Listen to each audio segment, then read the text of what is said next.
And although you kind of know that this might happen, you don't really think about it very much.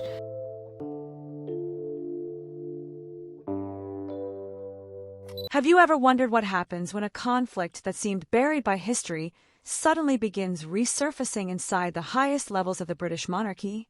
According to supporters of a growing royal narrative, something remarkable may be unfolding behind palace walls.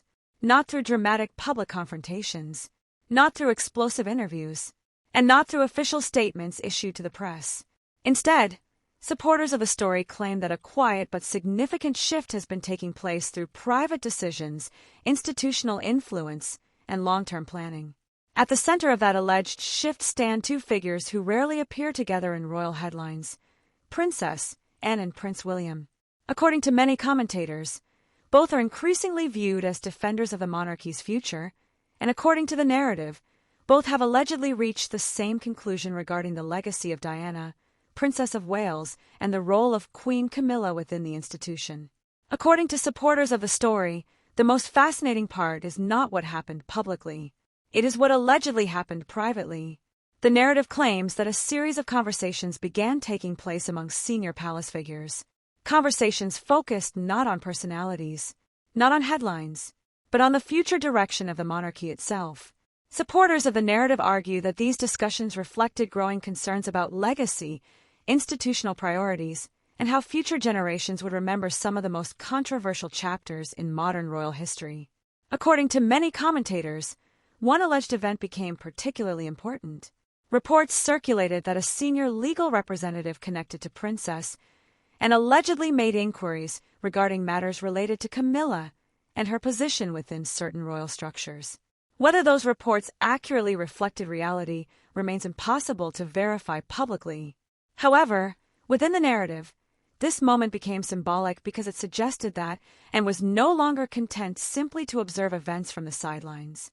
Instead, supporters of the story portrayed her as someone preparing to play a more active role in shaping how history would eventually be recorded. What makes this especially intriguing is Princess Anne's reputation. For decades, she has been regarded as one of the most disciplined members of the royal family. She rarely participates in public drama, rarely responds to media speculation, and rarely allows personal opinions to become public controversies. Supporters of the narrative therefore argue that if Anne was genuinely becoming more engaged in these issues, there had to be a reason, a significant reason, one powerful enough to overcome decades of restraint. According to the narrative, that reason is closely connected to Prince William's evolving role within the monarchy.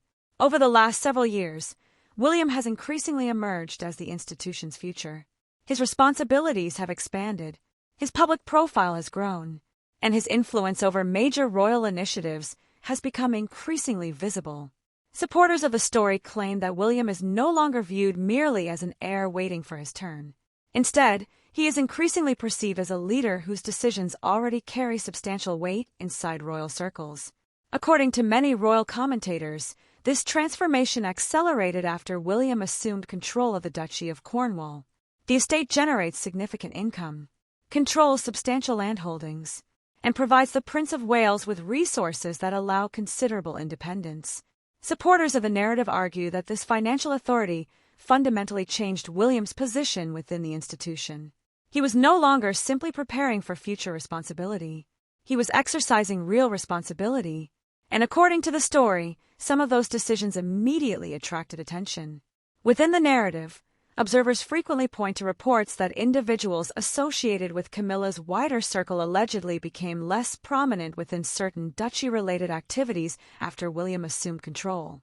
These reports remain largely speculative and are often interpreted in different ways by different commentators. Nevertheless, supporters of the narrative argue that they reflected a broader pattern. A pattern suggesting that William was gradually reshaping the structures under his influence according to his own priorities rather than simply preserving existing arrangements. According to supporters of the story, Princess Anne allegedly watched these developments carefully, not with surprise, but with approval. The narrative claims that both Anne and William had arrived at similar conclusions through different experiences. William through personal history, and through decades of institutional observation. One representing the future, the other representing continuity and experience. And according to many commentators, that convergence became the foundation of an alleged alliance that would eventually dominate discussions inside royal circles.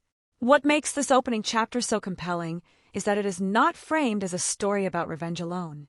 Supporters of the narrative argue that both figures viewed the issue through a broader lens. The question, they claim, was not merely about Camilla. It was about Diana. It was about legacy. It was about how the monarchy should remember one of the most beloved figures in its modern history. And according to the story, as the approaching 30th anniversary of Diana's death brought renewed attention to the past, both Anne and William allegedly became increasingly determined to ensure that her story would continue shaping the institution's future. According to many observers, this was only the beginning.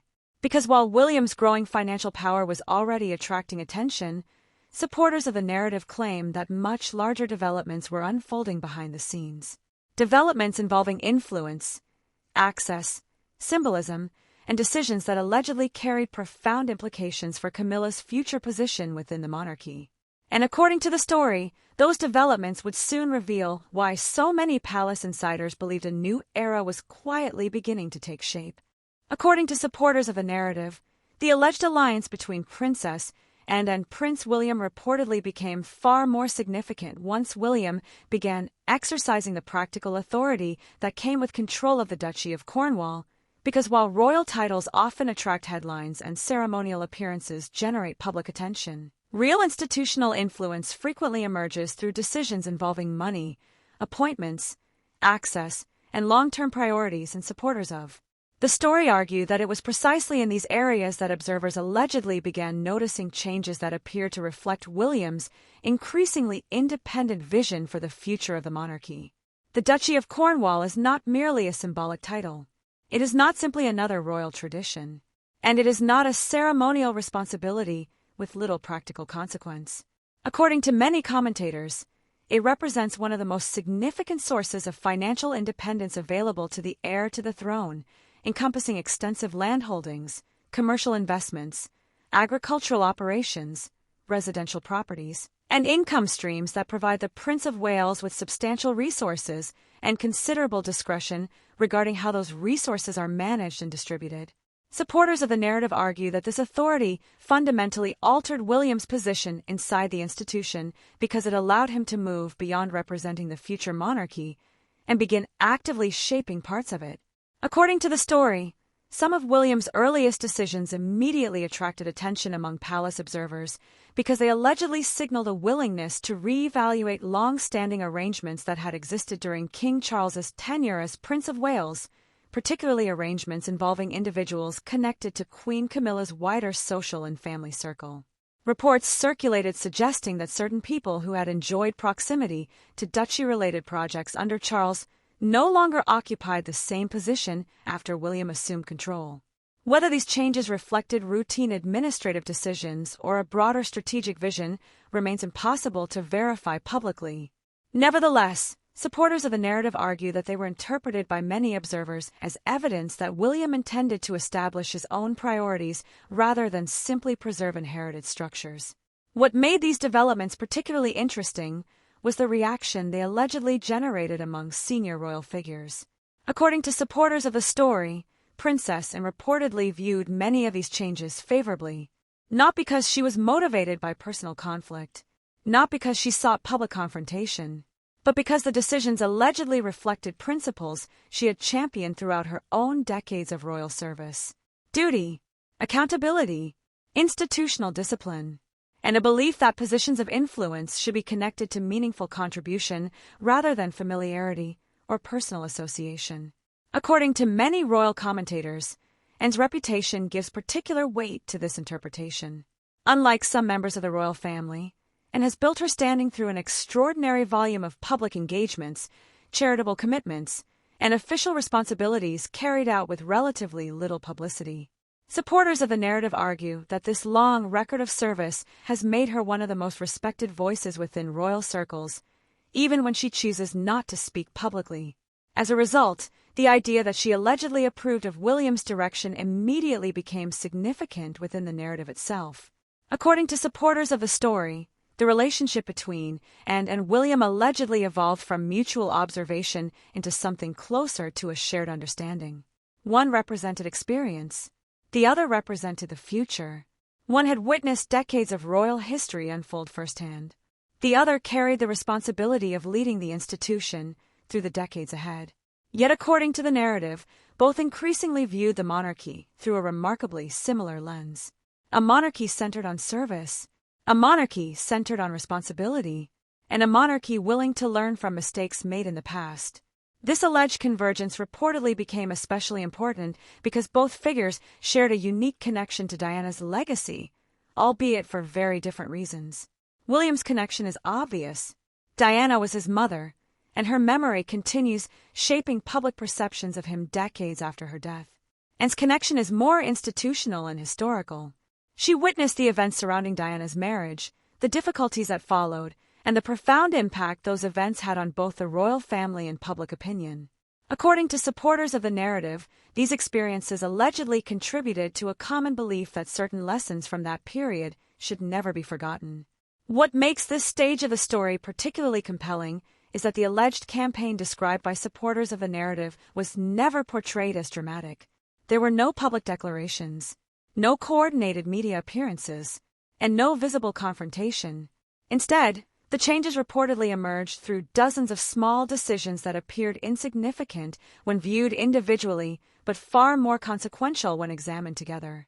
Access here, influence there, responsibilities shifted, priorities adjusted, resources redirected. According to many commentators, this gradual approach is precisely what made the alleged alliance so effective within the narrative. Major institutional transformations rarely occur through a single event.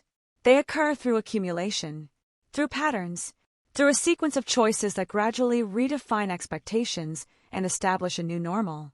Supporters of the story argue that William's actions within the duchy and Anne's alleged support for those actions represented the beginning of exactly such a process. According to the narrative, however, the most important element had not yet emerged. Financial influence was only one part of the story. Administrative decisions were only one part of the story.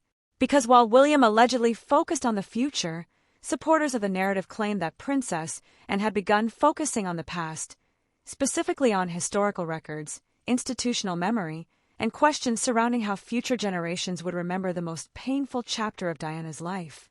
And according to palace observers following the story, that development would soon introduce one of the most intriguing and controversial elements of the entire narrative, the royal archives and the possibility that history itself was about to become part of the battle. According to supporters of the narrative, the story entered an even more controversial phase when attention allegedly shifted from financial influence and institutional priorities to something far more sensitive: history itself. While Prince William was reportedly focused on shaping the monarchy's future through the responsibilities attached to the Duchy of Cornwall and his growing role as heir to the throne, supporters of the story claimed that Princess Anne became increasingly interested in how the monarchy's past would ultimately be remembered. And according to many royal commentators, it was this focus on historical memory that allegedly transformed an institutional debate into a deeply personal one, because no figure loomed larger over those discussions than Princess Diana. According to supporters of the narrative, Princess Anne has always possessed a unique perspective on modern royal history.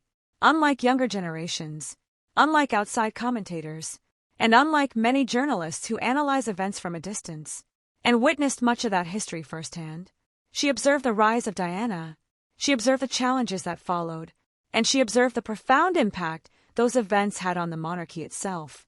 Supporters of the story argue that this experience allegedly gave Anne a long-term perspective that few others could match.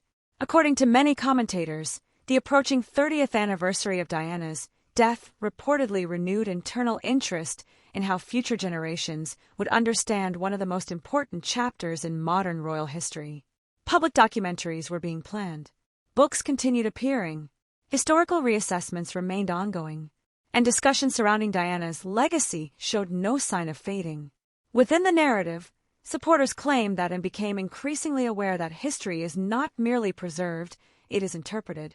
The stories future generations remember depend heavily on which records survive, which accounts are emphasized, and which lessons institutions choose to highlight. What makes this stage of the narrative particularly fascinating is the alleged focus on royal archives. Not dramatic secrets, not hidden scandals, but records, correspondence, historical documents, institutional memory. According to supporters of the story, conversations reportedly emerged regarding how certain periods of royal history should eventually be documented and presented. And within those discussions, Diana's role inevitably became central. According to the narrative, and allegedly believed that Diana's significance extended far beyond personal popularity. Supporters of the story argue that Diana represented a turning point for the monarchy itself. Her relationship with the public transformed expectations regarding accessibility, empathy, and emotional connection. Her experiences exposed institutional weaknesses, and her enduring popularity demonstrated the power of authenticity in a world increasingly shaped by media scrutiny. Whether one agrees with that interpretation or not, supporters of the narrative claim that and viewed these lessons as historically important rather than merely personal. According to many royal observers, this perspective allegedly brought an even closer to William's own understanding of his mother's legacy. William remembers Diana as a mother, and remembers Diana as a member of the institution. The experiences were very different. Yet according to supporters of the narrative, both allegedly arrived at a similar conclusion. The monarchy could not afford to forget the lessons of that era, and future decisions should reflect those lessons rather than ignore them. What made the situation especially sensitive was that any renewed focus on Diana's legacy inevitably invited comparisons with Queen Camilla. According to supporters of the story, this was never necessarily about direct criticism of Camilla herself. Instead, it was about competing historical narratives. One narrative focused on Diana's continuing influence over public perceptions of the monarchy. The other focused on Camilla's eventual acceptance and integration into the institution after years of controversy. Supporters of the narrative argue that these two stories have always existed side by side, occasionally complementing one another but often creating tension. According to the story, and allegedly became increasingly concerned with ensuring that Diana's contribution would never be minimized as future generations looked back on royal history. Not because Diana was perfect, not because every decision she made was universally praised, but because her impact was undeniable. Supporters of the narrative claim that and viewed historical accuracy as an institutional responsibility, and that responsibility allegedly extended to preserving difficult lessons as well as celebrated achievements. According to many commentators, this alleged commitment to historical memory reportedly strengthened Anne's relationship with William even further. Both figures were increasingly portrayed as guardians of continuity, albeit in different ways, and represented the monarchy's institutional memory. William represented its future direction. Together, supporters of the narrative argue, they formed a powerful combination because one understood where the institution had been while the other was determining where it was going. What makes this chapter particularly important is that it reframes the entire story. The narrative is no longer merely about influence. It is no longer merely about Camilla, and it is no longer merely about succession. Instead, it becomes a debate about legacy, about whose values shape the future, about which historical lessons endure, and about how institutions remember their most transformative moments. According to supporters of the narrative, this shift allegedly created growing discomfort among individuals who preferred looking forward rather than revisiting difficult chapters from the past. Every renewed discussion of Diana inevitably generated public interest. Every historical reassessment invited fresh comparisons, and every comparison risked reopening old debates many believed had finally been settled. Yet supporters of the story claim that Anne and William allegedly considered those risks worthwhile if it meant preserving what they viewed as essential truths about the monarchy's modern evolution. According to many royal observers, however, the most significant developments were still to come, because preserving history was only one part of the alleged strategy. The next phase reportedly involves something far more visible: patronages, ceremonial roles, public symbolism, and the gradual reshaping of how the monarchy presents itself to the world. And according to supporters of the narrative, it was through these highly visible changes that Camilla's influence would allegedly face its greatest challenge yet, as William began preparing the public for a very different vision of the crown's future. According to supporters of the narrative, The alleged alliance between Princess Anne and Prince William reportedly became most visible not through speeches or public declarations but through symbolism, patronages, ceremonial priorities, and the subtle ways in which the monarchy presents itself to the public. Throughout royal history, symbolism has often carried enormous importance because institutions communicate not only through official announcements but also through appearances, invitations, responsibilities, and visibility. According to many royal commentators, it was within these areas that observers allegedly began noticing signs of a future monarchy increasingly shaped by William's vision and quietly supported by Anne's influence. According to the narrative, William's approach has consistently emphasized focus, a smaller monarchy, a clearer chain of responsibility, and a stronger connection between public visibility and public service. Supporters of the story argue that this philosophy naturally affects decisions about patronages, ceremonial roles, and institutional priorities because it encourages concentration rather than expansion. The goal, according to commentators, is not necessarily to exclude people. It is to define roles more precisely. And within the narrative, that distinction became increasingly important. According to supporters of the story, one of the most noticeable changes allegedly involved the growing prominence of individuals directly connected to the future line of succession. Public engagements increasingly highlighted William, Catherine, and their children as symbols of continuity. Major initiatives often focused on causes associated with the next generation of royal leadership, and ceremonial events frequently reinforced the idea that the monarchy's future would be centered on a relatively small group of individuals carrying constitutional responsibilities.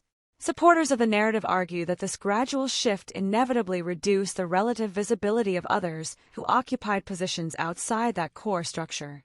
What made these developments particularly significant was the role allegedly played by Princess Anne. Unlike William, Anne did not represent the future monarchy.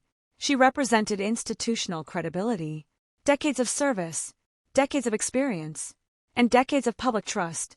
According to supporters of the narrative, her continued prominence effectively reinforced the legitimacy of the changes William was making because she embodied continuity while he embodied reform. Together, they allegedly projected a message that change and tradition could coexist. According to many royal commentators, attention increasingly turned toward Queen Camilla's position within this evolving landscape. No evidence suggested that her formal status as queen was under threat. No public disputes emerged, and no official announcements indicated any reduction in her constitutional role. Yet supporters of the narrative argue that influence is often measured by more than formal titles. It is measured by visibility, access, priorities, and proximity to future decision-makers. Within that context, observers allegedly began speculating that Camilla's broader network was becoming less central to the monarchy's long-term plans. According to the story, this perception fueled claims that Camilla was facing one of the most difficult periods of her royal life, not because of direct confrontation, but because of gradual transition. The institution she had worked so hard to become part of was increasingly preparing for a future beyond the reign of King Charles. And in that future, the dominant figures would not be Charles and Camilla. They would be William and Catherine. Supporters of the narrative argue that this reality created a profound shift in palace dynamics. Every major institution eventually prepares for succession. Every leadership structure eventually transitions toward its next generation. And according to commentators, the British monarchy is no exception. The more William's future leadership became visible, the more attention naturally shifted toward the values, priorities, and people associated with him. Within the narrative, Anne allegedly played a crucial role in accelerating that process because her support provided reassurance to those who might otherwise have resisted change. What makes this chapter especially fascinating is the role of Diana's legacy. According to supporters of the story, Diana increasingly became a symbolic reference point rather than a historical figure. Her values, her public image, and her connection with ordinary people allegedly influenced discussions about what the future monarchy should represent. Not through direct comparisons, but through broader questions about service, empathy, and public trust. According to many observers, this is where the narrative's concept of revenge begins transforming into something very different. The story is no longer about punishing Camilla. it becomes about elevating a competing vision of the monarchy. Supporters of the narrative claim that William and allegedly view Diana's legacy as a source of lessons rather than grievances. In their interpretation, the goal was not to relive past conflicts but to ensure that future generations learned from them. Whether that interpretation reflects reality remains uncertain. Yet within the narrative, it became the driving force behind the alleged alliance. According to supporters of the story, the cumulative effect of these developments allegedly left King Charles in an increasingly difficult position. On one side stood his wife, whose journey toward acceptance had taken decades. On the other stood his heir and his sister, two of the most respected figures within the institution, who allegedly shared a common vision for its future. Balancing those competing interests would be challenging for any leader. For a monarch responsible for preserving unity, it became especially complicated. According to many royal commentators, this tension ultimately set the stage for the most important chapter of all. Because the real question was no longer whether William and were influencing the monarchy. The question was whether their vision would ultimately define its future. And if it did, what would that mean for Camilla, for Charles, and for the lasting legacy of Diana herself? According to supporters of the narrative, the answers to those questions would determine whether this story was remembered as an act of revenge, or as the beginning of a new royal era built around entirely different values. According to supporters of the narrative, the final chapter of the story was never really about Princess and Queen Camilla, or even a series of alleged palace disagreements. Instead, it became a story about the future identity of the monarchy itself. Throughout the narrative, observers focused on financial influence, historical memory, ceremonial symbolism, and the growing partnership allegedly developing between Anne and William. Yet according to many royal commentators, all of those developments pointed toward a much larger question. What values will define the monarchy after King Charles? And according to supporters of the story, the answer increasingly appears connected to the legacy of Princess Diana. According to the narrative, this is why the idea of revenge became such a powerful headline. Not because William and were allegedly seeking personal retaliation. Not because they wanted to reopen old wounds. And not because they wished to relive conflicts from decades ago. Instead, supporters of the story argue that the word became symbolic. A shorthand description for a broader effort to ensure that Diana's influence continues shaping the monarchy long after her death. According to many commentators, Diana occupies a unique place in royal history. She was not a monarch. She never became queen. Yet her impact on public perceptions of the royal family remains extraordinary. Her emphasis on compassion, accessibility, and emotional connection transformed expectations regarding what modern royal service could look like. Supporters of the narrative argue that William has inherited not only Diana's public popularity, but also many of the values people most strongly associate with her. What makes the story especially compelling is Princess Anne's alleged role in that process. For decades, Anne has been viewed as one of the monarchy's most dependable figures, a royal whose reputation rests on discipline rather than publicity, duty rather than celebrity, and consistency rather than controversy. According to supporters of the narrative, her alleged support for William therefore carried enormous symbolic significance because it suggested that experience and future leadership were moving in the same direction. One representing continuity, the other representing change, yet both allegedly sharing the same vision. According to the story, this alignment reportedly created a difficult reality for King Charles III. Throughout his reign, Charles has worked to maintain unity within an institution that has faced enormous challenges. He spent years securing public acceptance for Queen Camilla. He spent years preparing William for future leadership. And he spent years balancing competing interests within one of the world's most scrutinized families. Supporters of the narrative argue that the emergence of an Anne-William alliance allegedly complicated that balancing act because both figures possess substantial credibility within royal circles. According to many royal observers, however, the most important consequence concerns the future rather than the present. Camilla remains queen, Charles remains king, and the existing constitutional structure remains unchanged. Yet institutions are constantly preparing for what comes next. And according to supporters of the narrative, William has already begun shaping that future. Through priorities, through symbolism, and through decisions that allegedly reveal the kind of monarch he intends to become. What makes this final stage particularly emotional is the role Diana continues playing nearly 3 decades after her death.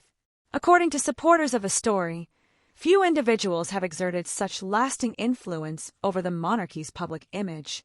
Her legacy continues inspiring documentaries, books, public discussions, and historical reassessments.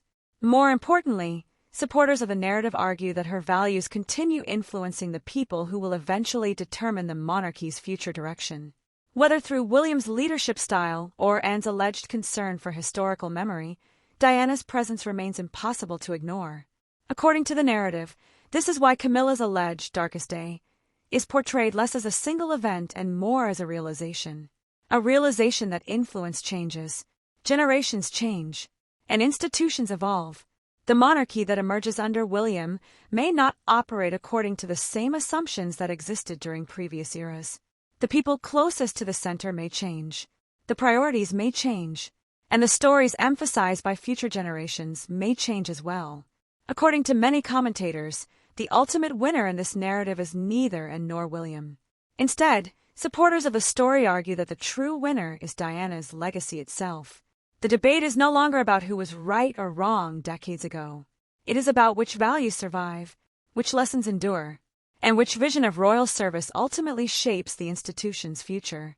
Within the narrative, Anne and William are portrayed as guardians of that vision, ensuring that Diana's influence remains part of the monarchy's story long after the events that first made her famous have passed into history. And perhaps that is the most remarkable part of all. Nearly 30 years after her death, Diana remains one of the most powerful figures in royal life. Not because she holds a title, not because she occupies a palace, and not because she exercises authority, but because her legacy continues influencing the people who do. According to supporters of a narrative, that influence may ultimately prove stronger than any position, privilege, or temporary advantage. Because while titles can change and reigns eventually come to an end, ideas often endure. And if William truly becomes the kind of king many supporters expect him to be, then Diana's impact on the monarchy may be far from over. What do you think? Is Prince William shaping a future monarchy inspired by Princess Diana's values, or are royal commentators reading too much into ordinary institutional changes? Share your thoughts in the comments below. If you enjoyed today's video, don't forget to like, subscribe, and turn on notifications so you never miss our latest coverage of Prince William, Princess and Queen Camilla, and the evolving legacy of Diana, Princess of Wales. Thank you for watching, and we'll see you in the next video.